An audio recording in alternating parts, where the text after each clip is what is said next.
the documentary doctors. Infotainment for improvement. Another week, another topic. What's up, patients? It's Hakim, your documentary doctor, back at it again with the purple shades. College.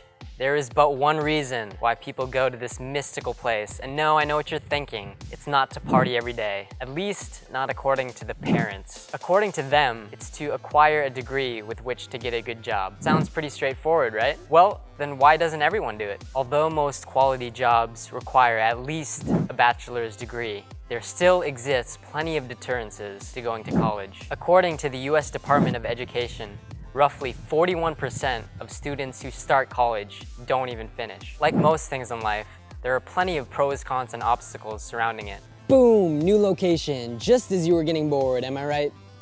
Anyways, where were we? So, which college offers the best programs for your desired career? How many years are you willing to study to become a professional? How much experience will you actually get? Are the experiences and the connections made outside of the degree just as important? We're not here to ramble on about what it takes to get into your first choice school. We're not here to talk about how much debt you'll be in when you graduate. Our main objective is to help inform people, young or old, from a bird's eye view about what it takes to work in the field that they're passionate about. Today, I spoke to a few professionals about how they got started in their careers. Let's see what they had to say.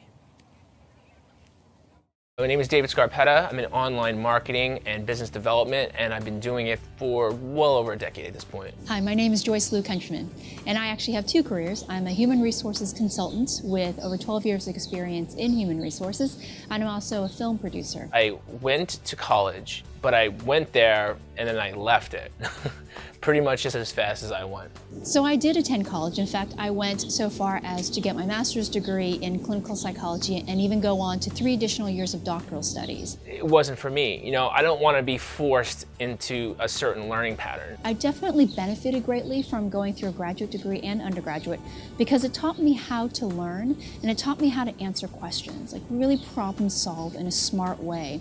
And those have been really invaluable to my role currently as a professional, not just in HR, but as a producer. I think a lot of times people in college, they actually wind up wasting their time because they don't have a real idea of where they're headed or what they want to do. I can't sit somewhere and really absorb something that I don't feel passionate about. So it was always the plan to go to college. I really didn't have a choice. I believe it was ingrained in me by my parents, mostly my father, since I was about 3 years old. It wasn't, are you going to college? It was, this is where you're going to college. I think at a really young age, I had a certain vision and a career path for being a business owner. Initially, it was a hobby. When you start to see a little bit of success, it's like a fire that just builds and builds and builds and builds. You know, if you put kindling on the fire, it's gonna grow. The big plan for me was that I was going to be a psychologist and I was going to be a professor. Along the way, I found that that really wasn't the right path for me. It didn't make me happy. And it was a very lonely pursuit. And so I left grad school. I didn't finish, did not get my PhD. And the first job out of grad school was in human resources. Growing up, I come from actually a very poverty-stricken family, so to try to break out of that cycle, that was my motivation. Okay, well, you know, if I want something, you know, my parents are gonna give it to me, I just gotta go out and get that shit. You want something better, whether it be a monetary gain or a time gain or a fame gain. If it's money and finding like, hey, listen, I could sell this and get this, you want an end result. My father really wanted me to go to medical school. He really wanted a doctor in the family. Blood makes me faint, so that wasn't gonna happen. So I thought, oh, I'd please him and I'd get a PhD. That's a doctor, but different type, but still a doctor. And it wasn't until I really got into it that I realized it wasn't what I actually wanted. I would let the fear of being impractical take over my fear that I wasn't doing what I was meant to do in my life. And I wasn't gonna let that happen. And so at that point, that's when I decided I'm just gonna do it. I'm not gonna ask for permission.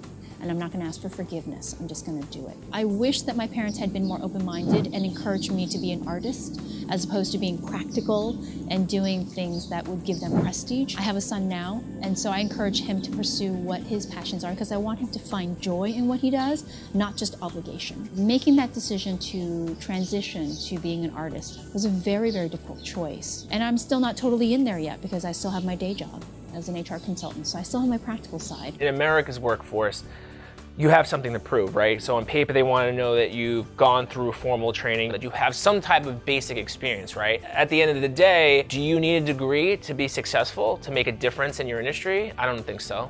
No. I mean, do you need experience? Yes, you do. I think that putting yourself in a realistic position, whether it be an internship or a mentorship, because if you're not in the trenches, I mean, you're basically not prepared for war. It's the way of thinking that is cultivated by this degree program. Can you get that somewhere else? And can you make a contribution in a way that is much more meaningful to you, that doesn't put you in this box of having to have this degree for this field? The act of having a degree is basically an award, right? It's an award saying you know this stuff, and because you know this stuff, we're gonna reward you with the opportunity. But if you're able to effectively demonstrate that you know that information without the award, and even then some, and I know this for a fact just because I've had people in fields like this that are some of the best in the fields, even engineers and computer scientists, that without the degree, believe it or not, have gotten themselves into a position that originally mandated a degree. The best way to gain experience, honestly, is just going out there and doing it. And I always have an issue with people who are like, I'm too good for this. I'm too good to sweep floors. I'm too good to file papers. I'm too good for XYZ. Because if you are too good for that, you don't deserve it. Because a lot of gaining experience is humility. And it's understanding that if you really want to learn how to do something and do it right, you have to be willing to do anything it takes, short of compromising, of course, your integrity, to get you to where you need to go. There's so many studio executives who started out in the mailroom, like pushing the mail cart, because you have to prove yourself and you have to learn and be willing to say, yes, I'll do it. If somebody says, hey, will you do this? And it sounds really menial, if you're the one that steps up and says, yes, I'll do it, you establish a reputation for being the one that gets stuff done. The most successful people in their industries have taken a step back and said, hey, listen, I'm gonna do this for somebody else. I'm gonna take this risk. I'm gonna, do this for free, or I'm gonna step into a role. I'm gonna give it a shot. I'm gonna go up to this person I've talked to before. If you don't have a plan for success, try everything. Because you don't know what you don't know, and you don't know what you love until you've tried it. So rather than think that you have all the answers, assume that you don't have the answers. At some point, if you are trying everything, you will stumble upon something that you love. And then don't be afraid, go for it. Do everything you can to learn about it. Ask people, shadow people, read. If you really think about education as a whole, it's like, if I don't know something and you learn something from me, whether it be like the word of the day, or you have a friend who works on motorcycles and he knows about motorcycles and you know about computers and you were to fix his computer, he learned something. So education comes in all forms, right? But the beauty about today's education is that it's available 24 hours a day, 7 days a week, and you can consume it at your rate on your own terms, which has kind of hurt the education system to some extent. But it's also opened up a lot of doors. If you're 90 years old and you want to learn something, 90-year-olds don't want to go walking in, with a walker into a college. They feel, they feel uncomfortable. They may be like, oh, I'm the oldest person there. Now they can learn in the privacy of their own home or on their phones. The empowerment of learning is going to exponentially grow for any age, race, or creed at this point. I think the nature of work will change, and because the nature of work will change, I think that the way that people develop their experiences and their knowledge and their skills and abilities will change as well. I think work is becoming increasingly collaborative. Really gone are the days of having the one expert that knows everything. Now we're really looking at emotional intelligence as the foundation for how people work and how work gets done. We see that now, but we're going to see that more so as we really become truly a global economy and a global knowledge structure. We work with people across the world now. We don't just work with people in the classroom. I think people learn better under encouragement. I'm going to support, anything that the person close to me is going to want to do. So I'm going to learn with them. Because the thing at the end of the day is if you really don't like what you do, even if you can make a lot of money, you're not going to want to do it. And you push out those ideas that encourage the growth and the passion that that person has for that, because they will be the most proactive in that. And that goes for any industry. There's so much innovation in so many industries, whether it be health, science, business, development. There's just so many great things that are happening. And if you learn for someone or trying to push them into that learning structure, they're not going to embrace that passion and they're not going to be productive. We are now in a place where college is the equivalent of high school and a master's degree is the equivalent of college. So we really moved into a place where your degree is considered a minimum requirement in order to be qualified for an entry-level job. Now, depends on what kind of job you're looking for and what kind of profession you're looking to go into. right? Some of our great titans of industry now didn't graduate from college, like Mark Zuckerberg or Bill Gates. What they did have, however, was the critical thinking skills and problem-solving skills and the innovation that comes from going to college. We all wish we could be like that we had that genius, but we don't, right? The reality is 99% of us don't. And that's what college is for. It's to help you develop at least the skills so that you can compete. All right, so a huge thank you to Joyce and Dave for allowing me to sit down with them and find out a little bit more information about how they got started in their respective careers. So very different paths, as you may have noticed, but a similar through line.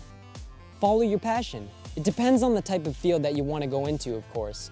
And if a degree is necessary for that, then go for it. If not, then start working your butt off until you have what it takes to compete. But if you're really struggling to find your niche, then maybe college can help out with trying to find the perfect path for you. The mission for the Doc Docs, as of now at least, is to provide unique takes on certain aspects of human society moving forward. Whether it be the future of entertainment, like we did with escape rooms, or this video where we touched on the future of education. So stay tuned and subscribe if you want to come along with us on this journey to betterment, where we'll be touching on VR and sensory deprivation in the coming weeks. Again, my name's Hakim. I'm your Doc for the time being at least, and make a difference in the world. We'll see you next time.